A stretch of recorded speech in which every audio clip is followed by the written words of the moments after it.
Sir నమస్తే sir. Hello. నమస్కారం అండి, చెప్పండి. సార్ నేను మీ ఛానల్ చూస్తున్నాను. చైతన్యకు సంబంధించినటువంటి విషయాలు మీరు తీస్తున్నారు కదా. వాడు నేను ఒక పేరెంట్ని సార్, నేను వాళ్ళ దగ్గర సఫర్ అవుతున్న పేరెంట్ని. ఓకే. మొన్న 5th నుంచి క్లాస్ స్టార్ట్ చేశారని అడిగారు. 12th మేము రిపోర్ట్ చేయమని మమ్మల్ని అడిగితే మేము 20కి వెళ్ళాం సార్. ఓకే. బాబు ఆ ఎన్వైరన్మెంట్ లో కల్వక 6 to 10 ఒకే దగ్గర సిట్టింగ్ కూర్చుని పెట్టి చేస్తే మేఘన బ్రాంచ్ మాదాపూర్ సార్. నేను ఓకే 1 week లోనే మేము రిటర్న్ అయిపోయాం అడ్మిషన్ క్యాన్సిల్ చేసుకొని. ఓకే. అయితే సార్ 80,000 కట్టాను సార్ నేను. ఓకే. వాడికి నేను రిటర్న్ వచ్చే రోజే నేను అప్లికేషన్ రాసి అడ్మిషన్ క్యాన్సిల్ చేయమని రాసి రిసిప్ట్స్ అన్ని జిరాక్స్ తీసి ఇచ్చి నా పేమెంట్ రిఫండ్ చేయండి అని చెప్పేసి అన్ని ఇచ్చాను సార్. ఓకే. ఇప్పుడు 20 రోజులు అవుతుంది సార్, ఇప్పటి వరకు లేదు. ఫోన్ చేస్తే చెప్పరు, ప్రాసెస్ పడుతుంది అంటున్నారు. చాలా అంటే చాలా ఇబ్బంది పెడుతున్నారు సార్. ఓకే. అయితే ఇప్పుడు నేను మళ్ళీ వేరే కాలేజ్లో అడ్మిషన్ తీసుకున్నాను సార్. అయితే వాళ్ళు కూడా మీ అడ్మిషన్ కొంత పేమెంట్ కట్ చేసుకోవాలంటే నా దగ్గర ఉన్న డబ్బులు వాళ్ళ దగ్గర పెట్టాను సార్. ఆ 80,000 వాడు ఇవ్వమంటే ఇస్తారు సార్. చాలా ఇబ్బంది పెడుతున్నాడు. సెంట్రల్ ఆఫీసర్ ఫోన్ చేస్తే సెంట్రల్ ఆఫీస్ చైతన్య వాళ్ళకు వెబ్సైట్ నుంచి ఫోన్ చేస్తే వాళ్ళు ఏమంటున్నారు, మీ బ్రాంచ్ వాళ్ళే చేస్తారు అని అంటున్నారు. బ్రాంచ్ డీన్కి ఫోన్ చేస్తే మేము కాదు, మా చేతులు ఏం లేదు, మేము పైకి పంపించామని వాళ్ళు అంటారు. ఆ పైన లెవెల్లో మాకు నంబర్ ఇవ్వండి ఆయన అంటే వాడు నంబర్ ఇవ్వడు. ఓకే.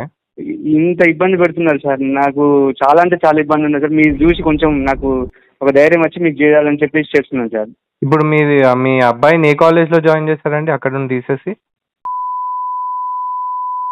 ఇంకా స్టార్ట్ కాలేదు సార్, వాళ్ళు June 1st నుంచి స్టార్ట్ చేస్తున్నారు సార్. ఓకే. ఓకే. ఓకే. వాళ్ళు ఇప్పుడే మీ ఇంపాక్ట్ ఏమో నాకు తెలిసి మొన్ననేమో 15కో 17కో స్టార్ట్ అయితే అని సారీ ఈ రేపు 19th స్టార్ట్ అవుతాయండి అని చెప్పారు. ఏదో ఒక 1 week బ్యాక్. సో మేము 19th ప్రిపేర్ అవుతున్నాము. 19th రోజు డబ్బులు తీసుకొని 50% అమౌంట్ తీసుకొని రండి సార్ అని 50% అంటే సార్ మీకు వీలైతే తీసుకుని రండి సార్ అన్నారు. మేము చెప్పాము ఇది పరిస్థితి సార్ అంటే సార్ మీకు వీలైతే తీసుకుని రండి సార్ అన్నారు. ఇప్పుడు ఈ రోజు మార్నింగ్ ఫోన్ చేసి లేదు సార్ ఇట్లా గవర్నమెంట్ రూల్ ప్రకారంగా June 1st నుంచి ఇలా స్టార్ట్ చేస్తాం మేము అని అన్నారు వాళ్ళు. నాకు చాలా హ్యాపీగా అనిపిస్తుంది సార్. నాకు తెలిసి ఏంటంటే మీ ఇంపాక్ట్ పడిందేమో అనిపిస్తుంది.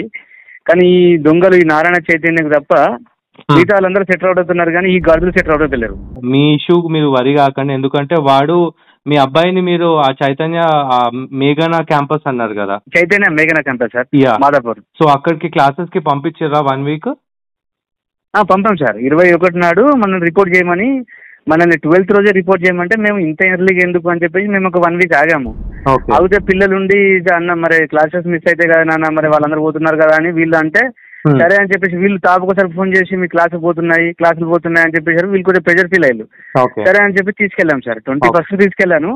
28కు నేను తీసేసుకుని వచ్చాను. వాడు ఎట్టి పరిస్థితిలో ఉండనా, ఇక్కడ నా వల్ల కాదు, మావాడు చాలా బ్రైట్ సార్, ఇక్కడ మావాడు టాప్ అంటే వాళ్ళ స్కూల్లో టాప్ స్కోరర్. ఓకే. ఓకే. వాడే భరించలేదంటే ఇంకా నాకైతే ఏం అర్థం కాలేదు సార్ పరిస్థితి అక్కడ ఏందనేది. అదేనండి, పిల్లలు చాలా మంది ఫుడ్ బాగాలేదని కంప్లైంట్స్ ఇస్తున్నారు. ఈవెన్ మేము ఆ కాలేజ్ లో దగ్గరికి వెళ్ళినప్పుడు మాట్లాడదామంటే ప్రిన్సిపల్ అనేది ప్రిన్సిపల్ ఉండరు ఎవరుంటారు సార్. నేను యాక్చువల్ గా నేను సండే రోజు తీసుకెళ్ళాను సార్. మండే మా బాబు ట్యూస్డే రోజు నాకు కంప్లైంట్ చేశాడు, నాన్న ఇక్కడ నేను ఉండలేనంటే నేను వెనస్డే ఇమ్మీడియట్ గా మార్నింగ్ వెళ్ళిపోయి వాళ్ళ అక్కడ ఉన్న అడ్మిన్ ప్రిన్సిపాల్ వాళ్ళ డీన్ అందరితో మాట్లాడాను. సార్ ఈ పరిస్థితి ఇట్లా ఉంది, ఇబ్బంది పడుతున్నాడు బాబు, మీరు కొంచెం మోటివేట్ చేయండి అది అని చెప్పేసి అంటే సరే అన్నారు. కొంచెం నాకు వాళ్ళు ఏమన్నారు, మీరు సపరేట్ గా మేము కోసం చేయలేము కాలేదంటే నేను ఇక కొంచెం సీరియస్ అయ్యాను. అసలు మీ బిల్డింగ్ వాళ్ళది స్కూల్ బిల్డింగ్ సార్. ఆ స్కూల్లో టెంపరీ అకామిడేషన్ వీళ్ళకి ఇచ్చారు. మానసిక మెంటల్లీ హ్యాండిక్యాప్డ్ పిల్లల్ని ఏ విధంగానైతే లోపల పెట్టి లాకులు చేసి పెడతారో సేమ్ అదే మీరు వీడియోలో చూపించింది అదే అట్లా పెట్టారు. నేను అన్నాను ఇది మీది స్కూలా బందర్ దొడ్డా, అసలు కనీసం మీకు ఎవరి బిల్డింగ్ పర్మిషన్ ఇచ్చింది అంటే ఇది మా స్కూల్ మా బిల్డింగ్ కాదు సార్ అంటారు.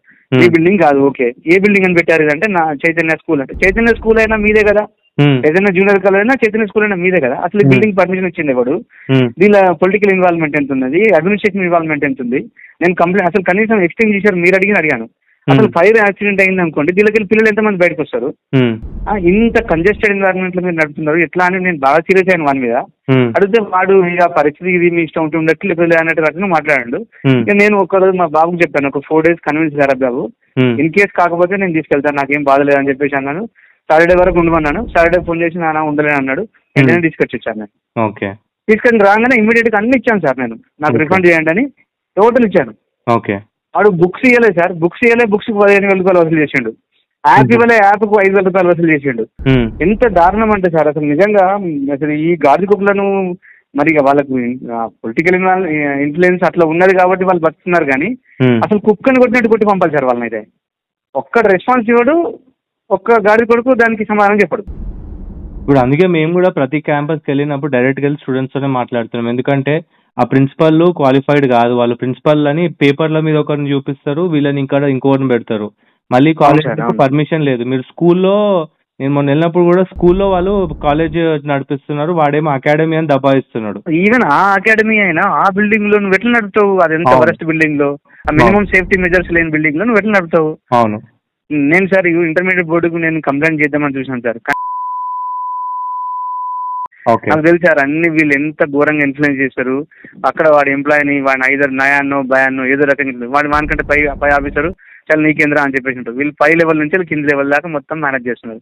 ఎవరైనా కిందోడు పెట్టినా ఈ అప్లికేషన్ కు దిక్కుండదు దేశం ఉండదు అని చెప్పేసి దీన్ని ఎట్లా చేయాలని చెప్పేసి నేను ఆలోచిస్తున్న క్రమంలో మీ వీడియోస్ నాకు కనపడ్డావు. అదేవిధంగా నేను ఇంకా వేరే ఛానల్లో కూడా చెప్దాం అనుకున్నా, ఇప్పుడు తొలి వెలుగురకు కానీ లేదంటే తిన్మర్మలం, కానీ వాళ్ళంతా ఇక పొలిటికల్ గా ఇన్ఫ్లుయెన్స్ అయిపోయినారు అని చెప్పేసి నేను ఏం అర్థం చేశాక నిన్న నాకు తెలిసి ఏంటంటే సార్, నాకు ఇంతకుముందు జస్ట్ ఒక 1 hour బ్యాక్ కాల్ వచ్చింది సార్. సార్ మేము 1st జూన్ నుంచి క్లాసెస్ స్టార్ట్ చేస్తాము, బాబుని రేపు తీసుకురాకండి అని చెప్పారు. మేము ఆల్రెడీ ప్రిపేర్ అయ్యాము రేపు తీసుకుపోవడానికి అని చెప్పేసి. సో సంతోషం అనిపించింది నాకు, మీ ఇంపాక్ట్ పడింది. సో అని చెప్పేసి నాకు అంటే మిగతా కాలేజ్లో మీ ఇంపాక్ట్ అనేది పడింది, కానీ ఈ గాడిద కుక్కల మీద వీళ్ళను ఎట్లా చేద్దామంటే చెప్పండి సార్. అవసరమైతే నేను రిటర్న్ కంప్లైంట్ ఇవ్వడానికి సిద్ధమే. నేను చెప్పిన వానికి, బిడ్డ నీ మీద పోలీస్ కేసు పెడతా, నన్ను చీటింగ్ చేసినట్టు పెడతా, అవసరమైతే ఈ వినియోగదారుల ఫోరం పోతా, నేను ఎక్కడ పోవాలో అక్కడ పోతా అని చెప్పేసాను. కానీ నేను ఇండివిజువల్ సార్ ఉన్నా లేదు, మీరు ఇక్కడ మీరు ఇండివిజువల్ ఏం కాదు. ఎందుకంటే మీలాంటి పేరెంట్స్ దగ్గర రోజుకి నాకు ఒక చాలా మంది 15 నుండి 20 కాల్స్ వస్తున్నాయి. మీరు కాకుండా పిల్లలు కూడా చాలా మంది కాల్ చేస్తున్నారు.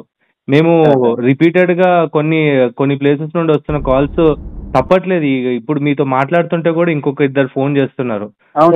ఏం ఇబ్బంది పడకండి. మీ కన్సర్న్ ఏముందో ఈ నంబర్ కి వాట్సాప్ పెట్టేస్తే మేము అది ఏదో పాయింట్ ఆఫ్ టైమ్ లో మీ ఇష్యూని ఖచ్చితంగా రిజాల్వ్ చేయడానికి మా వంతు ప్రయత్నం మేము ఖచ్చితంగా చేస్తాం. ఎందుకంటే వాడు 2 ప్లేసెస్ లో లాక్ అయ్యిండు. ఇల్లీగల్ గా కాలేజీలు రన్ చేస్తున్నారు కాబట్టి మీరు మీ అబ్బాయిని అక్కడ నుండి తీసుకెళ్లి పోయిర్రు. అండ్ వీళ్ళు ఇంకొకటి ఏంటంటే ప్రామిస్ చేసేటప్పుడు నేను మీ అబ్బాయిది ఇది కాలేజ్, ఈ కాలేజ్ లో నేను ఈ సర్వీసెస్ ప్రొవైడ్ చేస్తా, 2 ఏళ్ళు ఇక్కడనే చదువుతాడు అని ప్రామిస్ చేసి మరి మీ పేరెంట్స్ కి అడ్మిషన్ ఇస్తాడు. ఇక్కడ ఇంకొకటి ఏంటంటే ఇంకా బోర్డ్ ఆఫ్ ఇంటర్మీడియట్ ఇంకొక రెగ్యులేషన్ క్లియర్ గా ఉంది. ఒకవేళ క్యాంపస్ షిఫ్ట్ చేస్తే దానికి సంబంధించి పేరెంట్స్ నుండి క్లియర్ గా వాళ్ళు ఇన్ రైటింగ్ లో తీసుకోవాలన్నమాట. అక్కడ ఫైర్ సేఫ్టీ ఇట్లాంటివి లేవు, అట్లాంటి లేని పక్షంలో ఆ కాలేజ్ రద్దు అయినా క్యాంపస్ షిఫ్ట్ అయినా మాకు ఇబ్బంది లేదని పేరెంట్స్ దగ్గర నుండి ఒక ఫామ్ మీద సంతకం తీసుకోవాలి. మరి అది తీసుకుంటున్నారో లేదో తెలియదు. సో ఇట్లాంటి రూల్స్ చాలా ఉన్నాయన్నమాట ఇంటర్మీడియట్ బోర్డు ఫ్రేమ్ చేసినాయి. ఇవి చాలా మందికి తెలియదు, పిల్లల్ని సరిగా పట్టించుకోవట్లేదు. దానివల్ల ఏమైపోతుంది, ఇప్పుడు అందరు ఐఐటీలు చేయాలనే కాదు కదండి, ఐఐటీలో చేసుకుంటే ఐఐటీ చేసి అడుక తినేటోళ్ళు తెలుసు, నార్మల్ ఏం చదవకుండా బాగా ఫ్లరిష్ అయ్యేటోళ్ళు తెలుసు, చాలా మంది ఉన్నారు అట్లాంటి వాళ్ళు. సో మనకి ఏంటంటే ఆ ప్రెషర్ లేని ఎడ్యుకేషన్ సిస్టమ్ కావాలనే మా ఫైట్ అన్నమాట. We don't want students to die. Anyway I got your issue sir. Your good name? అంటే మీరు ఎట్లా క్వాలిఫైడ్, నేను ఎందుకు ఎట్లా చదివాను, మీరు ఎందుకు ఇట్లా అవుతున్నారని మేము పిల్లలతో మాట్లాడుతున్నప్పుడు విన్నాను. నాకు కొంచెం మంచిగా అనిపించింది, ఇంత ఇనిషియేషన్ తీసుకుంటున్నాడు సార్ అని చెప్పేసి ఒకసారి మీతో మాట్లాడదామని. సార్ మిమ్మల్ని నేను అంత మీ అప్రిషియేట్ చేసేంత పెద్దను కాదు, కానీ థ్యాంక్ యూ సార్. ఇలాంటి వాళ్ళు ఏదో ముందు పడితేనే కొంచెం ఇట్లాంటి మేము వయసుతో పోలిస్తే మీ ముందు చాలా చిన్నవాళ్ళమే. ఇది మా భవిష్యత్తు, అందరి భవిష్యత్తు గురించే మేము కొట్లాడుతున్నాం. రేపు ఇబ్బంది అయితే కనీసం నాకు ఇబ్బంది ఉంది అని అంటే మనకు ఆదుకునే విధంగా మన వ్యవస్థ ఉండాలి, కానీ చచ్చిపోనే విధంగా మన వ్యవస్థ ఉండొద్దు. దాన్ని మేము ప్రశ్నిస్తున్నాం. అది సార్, అది ఓకే అండి సార్. నా డీటెయిల్స్ అని పంపిస్తాను సార్, మీరు పంపిస్తాను. అందరూ పంపిస్తాను sir. Thank you very much sir.